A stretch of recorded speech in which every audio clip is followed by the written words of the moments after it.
Two amazing effects units, the Eventide H9 and the PolyFX Digit. Which one's for you? Let's dive straight into that question. The Eventide H9 is basically the Swiss Army knife of guitar pedals. It gives you all of Eventide's classic rack effects in a pedal format, and even though it is small in stature, you can Bluetooth it to something like an iPad or a smartphone and control all of the effects parameters there. So this is kind of like BYO touchscreen. It gives you full stereo ins and outs, as well as an expression pedal and MIDI jacks. And, you know, I've had this for about 5 years, and it's one of the best pedals I've ever bought. I used to run it with my old amp rig and use it essentially for lead delays on solos and then for special effects. Then we've got the PolyFX Digit, which I got at the start of this year. It is a touchscreen modular effects environment. So kind of a different paradigm to the H9, which gives you preset algorithms that you can run one at a time. This pretty much just gives you a bunch of modules and a working environment and says, connect this stuff any way you like. Do whatever you want. Create really crazy effects or create really straightforward effects.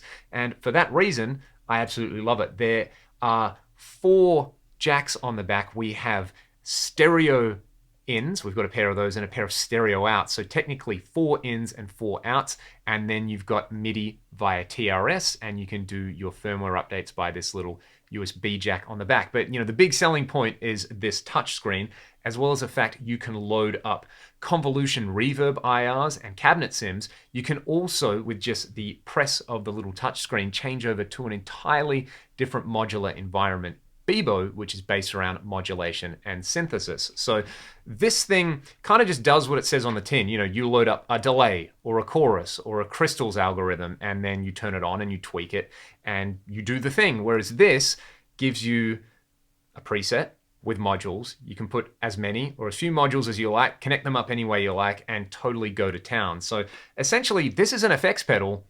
This is an instrument. And let's have a look at some of the sounds side by side. So my favorite effect, other than distortion, is delay. And the delays in the H9 come directly from Eventide's Time Factor pedal, which I used to own and absolutely love. One of my favorite delay pedals ever. And I'm really, really fond of the tape delay algorithm, as well as the H9 exclusive, the Ultra Tap algorithm, which gives you 64 delay taps. Now, Digit has a couple of different delay modules, a straightforward delay module with a tone control that can go from kind of really pristine digital sounding delay to tapier style delays. Then there's a bunch of kind of more unique algorithms in there. There's a looping delay, there's a time stretch delay. We'll just kind of focus on the standard delay, and we'll hear it side by side with the tape algo from the H9. Of course, with Digit, you can run as many delays as you like. So if you want to run 24 delays in a preset, you can do it. And we're going to hear that. So let's do it.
Next, let's hear some reverbs. For me, I love the H9 for the big reverb, stuff like the shimmer and especially the black hole algorithm, which is probably my favorite big reverb in a pedal format.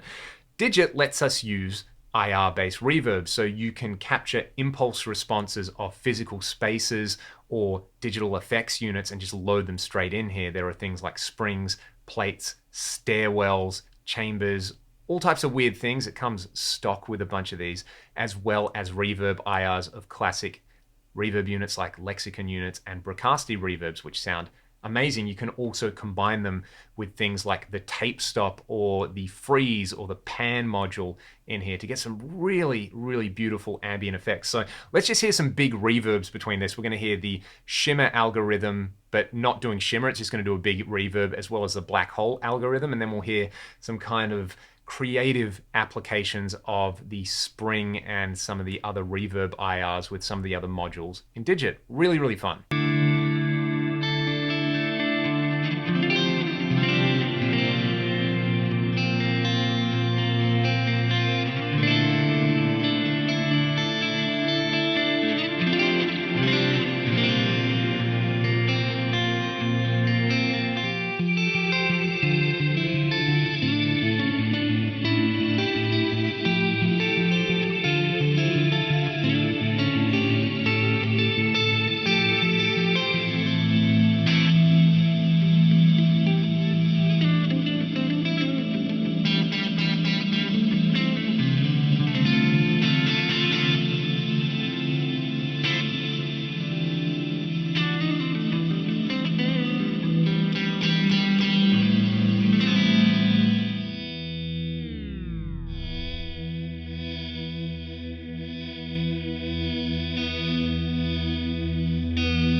Of course, both units do the whole 80s style lush effects really well. We're going to hear some chorus, reverb, and delay from the Beebo firmware in this unit, and we're going to hear the tri-chorus and the detune in this because they are absolute staples of any great lush 80s tone, and the H9 nailed.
Then there's the weird stuff. You have straightforward things like a rotary or a trem style effect in both units, although in Digit you kind of have to bake your own tremolo using a pan block and some LFOs, whereas there are several different trem types in the H9. Then you've got things like undulator and a couple of other kind of weird and wacky effects in the H9, whereas in Digit you have things like the granular block, which is actually a port of the Eurorack Clouds unit, which can just let you do some crazy granular and time stretch stuff. Then, of course, there's the crystals algorithm in here. There's the time stretch delay, which lets you get that similar kind of effect in the Digit. Let's hear them.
Next, we can start to get weirder with each unit. You've got rotary simulations and tremolos in both units, which can let you kind of chop things up and warble them and glitch them and do all those kind of things. So let's just kind of go through a couple of things. We'll start with a straightforward rotary in the H9, then we'll kind of do a rotary in digit, but make it sound broken by attaching the drum sequencer to some of the parameters in there. We'll also hear the granular and time stretch algorithms in digit, as well as the crystals and the undulator in the H9. Both units also have some pretty cool digital sounding fuzzes. There's a bit mangler in the poly, and there are a couple of different fuzz and octave algorithms in H9.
Like I said at the start, and hopefully as the clips demonstrate, these are both fantastic. So let me just go through the pros and cons of each, because they can both do what you want, but they do it in fundamentally different ways. Let's talk about the strengths and the weaknesses of the H9 first. And kind of for both of these units, I think that their biggest strengths can also be their biggest weakness. So with the H9, it just sounds amazing. You get every classic guitar effect you could ever want. What a massive strength. But you can only use one algo at a time. So if you wanted to run, for example, the black hole reverb and the tape delay, both of which sound fantastic, you would need two of these. Whereas if you've got a reverb IR on here that you love and say the twist delay, just connect them up. In fact, you can connect them up in serial or in parallel. You can route one into the other, to one output, to another output, anything you like. But it's not as immediate. You have to go in there, you have to get the modules, you have to hook them up, you have to dial them in, which is going to drive some people nuts. Some people just kind of want to plug in and go, yep, I've got my classic guitar effects right here. For me, the form factor is really, really nice, but if you want to get the most out of it, you need a touch screen. Or a smart device. I shouldn't say a touch screen. You can edit this from your computer. You can edit this from your phone. Most of us have a smartphone, so kind of that's not a big issue, but it is very much a BYO screen. Again, the Poly has the wonderful touch screen on it. Now, with the H9, if you buy an H9 core, it's basically the same price as a digit, but you basically only get two algos in there. Otherwise, you're going for a standard, which gives you 10, or you're going for a max, which gives you all of the algorithms forever. I would probably go with the max, but it is more expensive than the digit now. And again, you can only run one of these at a time. Otherwise, you're dealing with in-app purchases, which I think is a bit of a weakness. However, another massive strength with this unit is, again, it's just so immediate and it sounds so good, and it integrates whether you want to run it in front of your amp, if you want to run it in the effects loop, if you want to run it with a modeler, you can use the MIDI, the old school DIN on the back, and it's just going to get the job done. Like the H9 just works. If you're a guitar player and you just want a bunch of classic effects and maybe a few things to push you out of your comfort zone, get an H9. It's one of the best guitar effects ever made, in my opinion. Just does what it does so well. Now, the digit, like I was saying, there is the touchscreen on there, which is beautiful. I think this is probably going to be the way forward with a lot of effects pedals. You've got so much power and so much versatility with the modular environment in there. You know, you can have 24 delays routed anywhere you like. You can have reverb IRs, which is really, really unique. And another great thing is the firmware on this only gets better and better. Like I said, it basically gets updated just about every week. And it is very much kind of one man's passion project. One guy makes this unit and does all the software coding. And he listens to his users. Super, super responsive, which with the H9, because it's kind of working in so many legacy algos from basically all the great Eventide rack processors, it's kind of tied to that heritage of, Eventide sounds. It sounds like an Eventide, and that's one of the great things about it. Whereas this is just kind of a blank slate. You can do whatever you want with it. But as I said, that great strength can also be a weakness if you just kind of want to plug in and go, give me a dotted eighth delay and I want to turn the mix down. I would love to see both of these knobs be used for some kind of, master mix or master level, which at the time of doing this video isn't implemented. There's also a couple of things which I think at the moment it just doesn't do as well as the H9. The algorithmic reverbs are pretty good in this, but they are stunning in this. Having said that though, you've got convolution reverbs in here, which are also stunning. The pitch effects at the moment, like the standalone kind of octaver and things like that, they're nowhere near as fast as something like the H9. So if you need that stuff, at the moment an H9 is probably a better choice.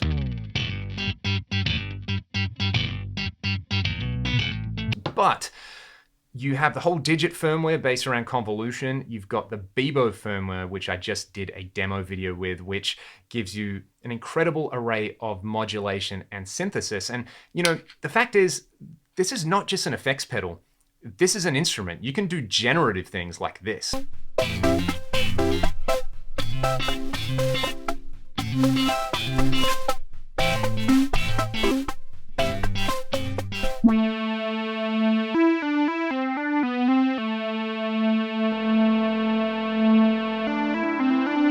Pretty unique, right? The other thing that I haven't talked about that I think is a massive, massive strength with this particular unit are the onboard controllers, the LFOs, the ADSR, the envelope generators, and a whole bunch more. You can basically take those controllers and attach them to any module you like, just like a modular synthesizer. For example, you could attach an LFO to the delay modulation or a drum pattern module to a synthesizer like we just heard. Whereas with the H9, you do have onboard controllers, but they are often tied to a particular parameter in a particular algorithm. So the controllers are kind of on rails on this, whereas they are totally off the rails with the Poly. So like I said, the Poly, it's really a little bit more than an effects pedal. It is a modular environment, and it's basically an instrument into itself, whereas the H9 just gives you that instant gratification of absolutely epic tones. Hopefully this video gives you a good kind of breakdown of the main strengths, weaknesses, differences, and similarities between these two units. And if you can only get one if you're on the market, hopefully it will help you make up your mind. Of course, I'm greedy and I think they're both so good that it's totally worth owning one of each. The H9 for all those classic Eventide effects, and then the Poly to just totally go to outer space with a beautiful touchscreen. Once you start talking about those type of prices though, you start getting close to things like this, the Fractal FM3, which has the effects quality of things like the Eventide. It's got the modifier environment of something like the Poly. It's got the grid based architecture, and of course it's got simply stunning amp modeling included. So if you needed an all-in-one guitar rig, this is the way to go. If you need something to augment your rig, the other pedals are probably the way to go. And then if you just needed something like really great sounding reverbs and delays, something like this, the GFI Specular Tempest, is definitely something to consider, which does so much in such a small and compact little pedal. Realistically, this is probably one of the best value standalone guitar effects pedals on the market for $399 US. It does so very much. Anyway, I've waffled on long enough. It's time for me to go. Let me know what you thought in the comments. Stay safe and be good to one another. Until next time, I'll see ya.